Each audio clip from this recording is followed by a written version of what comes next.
और मैं शायद आपको मालूम नहीं है कि माधुरी दीक्षित की या हेमा मालिनी या कोई भी फिल्मी हीरोइन लक्स से नहीं नहाती, साबुन से नहीं नहाती। तो आप पूछेंगे मुझको कैसे मालूम? मुझको पता चला अभी कुछ दिन पहले बंबई में मेरा एक व्याख्यान हुआ था जुहू में, और जुहू वो जगह है जहां हिंदुस्तान के ये फिल्मी हीरो हीरोइन ज्यादा रहते हैं। व्याख्यान कैसे हुआ? एक कोई फिल्मी हीरो है, उनका नाम है धर्मेंद्र। उन्होंने मेरे व्याख्यान के कैसेट सुने, मेरे व्याख्यान के कुछ 10 कैसेट निकले हैं, तो उन्होंने सुने और उन्होंने तुरंत फोन किया कि मैं राजीव दीक्षित से बात करना चाहता हूं। मैंने कहा मैं बोल रहा हूं। तो कहने लगे आपके 10 कैसेट सुनने के लिए मैंने 10 घंटे गाड़ी चलाई और घर नहीं गया जब तक कैसेट खत्म नहीं हुए। मैंने कहा बहुत अच्छी बात है, क्या लगा आपको? मैं आपका एक व्याख्यान करना चाहता हूं। मैंने कहा जरूर करिए, मैं आऊंगा। क्या आपकी फीस क्या है? मैंने कहा मैं फीस नहीं लेता कभी व्याख्यान के लिए। कहने लगा अच्छा फिर तो मुझे खुशी है, आप आइए। मैंने कहा जरूर आऊंगा, एक ही शर्त है कि जितने फिल्मी हीरो हीरोइन है उनको सबको बुलाइए ज्यादा से ज्यादा। तो उन्होंने कहा मैं कोशिश करता हूं। तो क्या हुआ, उनका एक बंगला है लोनावाला में, पूना और बंबई के बीच में, वहां उन्होंने व्याख्यान रखा। मैं गया, ज्यादा लोग तो नहीं आए, कुछ 25-30 लोग आए थे। उनके बीच में मीटिंग हुई, बातचीत हुई, बहुत सारे सवाल पूछे। जब खत्म हो गए उनके सवाल तो मैंने उनसे कहा कि अब मैं एक सवाल पूछूंगा। तो हेमा मालिनी से मैंने पूछा कि आप मुझे बताओ कि लक्स से नहाती हो? नहीं। लाइफ बॉय से नहाती हो? नहीं। कैमे से नहाती हो? नहीं। लिरिल से नहाती हो? नहीं। मैंने कहा आप नहाती भी हो? तो कहने लगी नहाती तो रोज हूं। मैंने कहा फिर किससे? तो उन्होंने बताया चने के आटे में मलाई डाल के नहाती हूं, माने बेसन में मलाई डाल के नहाती हूं। तो मैंने कहा अगर आप बेसन में मलाई डाल के नहाती है तो ये बात पूरे देश को क्यों नहीं बताती? कहने लगी डर लगता।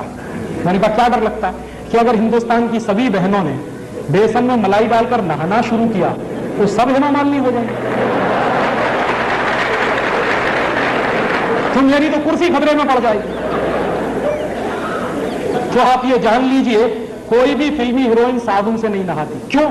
उसका कारण है जितने साबुन हैं वो बनते हैं कास्टिक सोडा से, और कास्टिक सोडा शरीर की त्वचा के लिए बहुत खराब होता है। और आप ये चाहें तो प्रयोग करिए, साबुन से नहाइए, नहाने के 20 मिनट के बाद जब आपका शरीर सूख जाए तो नाखून से ऐसे लाइन खींचिए, सफेद रंग की लाइन खींचेगी। और आजकल ठंडी का दिन है, साबुन से नहाइए, 10 मिनट बाद आपका पूरा चेहरा सफेद सफेद हो जाए। क्यों? उसमें जो कास्टिक सोडा है वो आपकी शरीर की त्वचा से चिपक जाता है, चाहे जितना पानी डालिए धुलता नहीं। इसलिए साबुन सबसे रद्दी चीज है। तब आप पूछेंगे बेस्ट क्वालिटी क्या है? बेस्ट क्वालिटी है मुल्तानी मिट्टी। मिलती है अभी भी इस देश में, खरीद लाइए बाजार से। क्या करें उसका? मुल्तानी मिट्टी को दही में डाल दीजिए रात को, या दही की ताक में डाल दीजिए, सवेरे तक एकदम मुलायम हो जाएगी। उसको पेस्ट बनाइए, शरीर पर ऐसे ही लगाइए जैसे साबुन लगाते हैं, और नहा लीजिए गर्म पानी से, एकदम फ्रेश हो जाएंगे। दूसरा तरीका, चने का आटा माने बेसन, उसमें मलाई मिलाइए, पेस्ट बनाइए, उसको रगड़िए और उससे नहाइए। तीसरा तरीका, आप जो है अपने घर में ले आइए मसूर की दाल का आटा, मसूर की दाल होती है उसको पिसलाइए, उसका आटा बनता है, उसमें शहद मिलाइए, मध मिलाइए और उसका पेस्ट बना के उससे शरीर को लगाइए और गर्म पानी से नहाइए, आपकी स्किन एकदम सॉफ्ट हो जाएगी। चौथा तरीका, मुल्तानी मिट्टी लीजिए, अरीठा का पाउडर लीजिए, शिकाकाई पाउडर लीजिए, तीनों को बराबर बराबर मात्रा में मिलाइए, डिब्बे में बंद करके रखिए, 1 साल तक इसका कुछ नहीं बिगड़ता।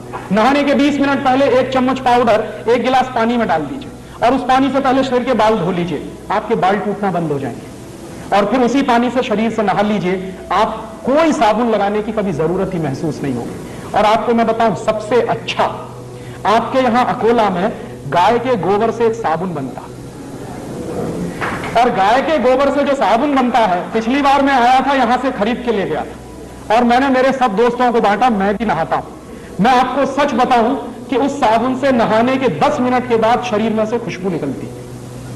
फिर एक दिन मैंने पुराने कुछ ग्रंथ खोजे तो मुझे पता चला कि हिंदुस्तान में जब यज्ञ किया जाता था तो किसी भी राजा को यज्ञ करने से पहले गोबर से स्नान करना जरूरी होता था। भगवान राम ने भी यही किया था। जब भगवान राम ने यज्ञ किया तो गोबर से स्नान किया था, तब यज्ञ करने के लिए बैठ पाए थे। तो शास्त्रों में इसका वर्णन है और गोबर से स्नान करना बहुत ऊंची बात है। आपके घर में अगर देसी गाय है तो उसके गोबर से आप सीधे स्नान कर सकते हैं, नहीं है तो आपके अकोला में बनता है इतना अच्छा साबुन, और अगर आप वो खरीदेंगे तो पैसा कहां जाएगा? अकोला का पैसा यही रहने वाला। और वो साबुन यहाँ के किसी गौशाला में बनता तो आपका दिया गया पैसा जाएगा कहां? गौशाला में जाने वाला। उस गौशाला को चलाने वाले कुछ भाइयों को रोजगार मिलेगा। और मेरी तो कल्पना है कि ऐसी गौशालाएं गांव गांव गली गली घर घर में खुल जाए।